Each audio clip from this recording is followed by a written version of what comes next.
Collector कार्यालय पहुंचे हैं। सोयाबीन के मामले को लेकर आपने भी चिंता व्यक्त करी है, शिवराज सिंह चौहान पर भी आरोप लगाए, क्या कुछ कहना चाहेंगे? देखिए, ये जो समय है ये किसानों के लिए सबसे ज़्यादा महत्वपूर्ण है। सोयाबीन की फसल ये होती है कि पूरे क्षेत्र में सोयाबीन की फसल लगाते हैं और हमारे जो प्रदेश वो सोयाबीन में अग्रणी प्रदेश है। पूरी दुनिया में नंबर 1 सोयाबीन हम लोग उगाते हैं और इसका तमगा हमने शिवराज जी को कई बार दिलाया और 17% की विकास दर दी।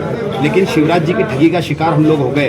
वो मामा बन के मामा शकुनी और मामा कंस को उन्होंने अपने कृत्यों से पीछे छोड़ दिया है, जिसके चलते हम लोग अपने आप को ठगा हुआ, लाचार और असहाय महसूस कर रहे हैं। उसको लेकर के हमने गांधी जी के सिद्धांतों पे चलते हुए एक शांतिपूर्वक मोटरसाइकिल रैली का हमने आह्वान किया था। उसी में सब लोग ये किसान यहाँ पर उपस्थित हुए हैं। हमारी यहाँ पर मांग है कि जो खून पसीने से हमने अपनी फसल सोयाबीन की फसल तैयार की, हमारी मांग तो 6,000 की थी, लेकिन सरकार ने कहा कि हम लोग 5328 रुपये में खरीदेंगे।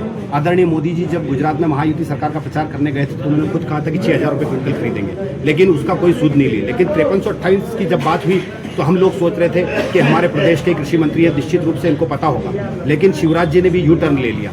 जब उनको किसानों ने संज्ञान दिलाया तो उन्होंने कहा कि हमारे पास प्रपोजल भेजो, जब हम सोयाबीन को खरीदी करेंगे। जब मोहन यादव जी के पास प्रपोजल की बात आई तो उन्होंने कहा कि हम इसके लिए भावांतर योजना लगाएंगे।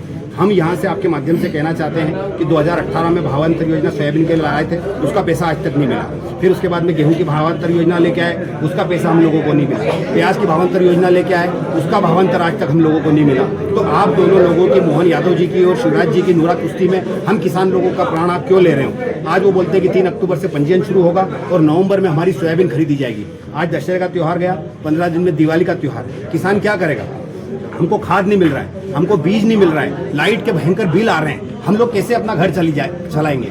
निश्चित रूप से ये एक तरीके से जो बाबा रामदेव और अडानी साहब की जो तेल की कंपनियां हैं उनको फायदा पहुंचाने के लिए जानबूझ करके इन्होंने सरकारी तुलाई अभी तक शुरू नहीं की और आज भी किसानों को 2,500 और 3,000 रुपए क्विंटल में उनकी जो फसल है वो औने पौने दाम पर सारे व्यापारी खरीद रहे हैं। हम इस रैली के माध्यम से मांग करते हैं कि इसके लिए कठोर कानून बनाया जाए। जो भी 5328 से कम की बोली लगाएगा उसको 5 साल की सजा और 5 लाख रुपए जुर्माना हो। साथ ही साथ हमारा सरकार से यहाँ से प्रश्न है कि जब भारत देश खुद इतनी तेल जो है सोयाबीन जब इतनी उत्पादन करता है तो आपको इंडोनेशिया और मलेशिया से तेल आयात करने की क्या जरूरत है? 40% से ज्यादा आप तेल और सोयाबीन का जो पाम ऑयल है वो आप आयात कर रहे हैं और जिसके चलते लोग बीमार हो रहे हैं। हम ये भी सवाल करना चाहते हैं कि जब सोयाबीन में इतना घाटा हो रहा है तो फिर सोयाबीन का तेल बेचने वाली कंपनियां पतंजलि और जो रुचि सोया है और जो अडानी फ्रूट्स है उसको इतना लाभ कैसे हो रहा है? उसकी कीमतें रातों रात उसके शेयर्स की 4 गुना, 5 गुना, 10 गुना क्यों बढ़ रही है? इन्हीं सभी बातों को लेकर के हम यहाँ आए हैं और हम यहाँ से सरकार को आगाह करना चाहते हैं कि समय रहते हमारी मांगों को नहीं सुना गया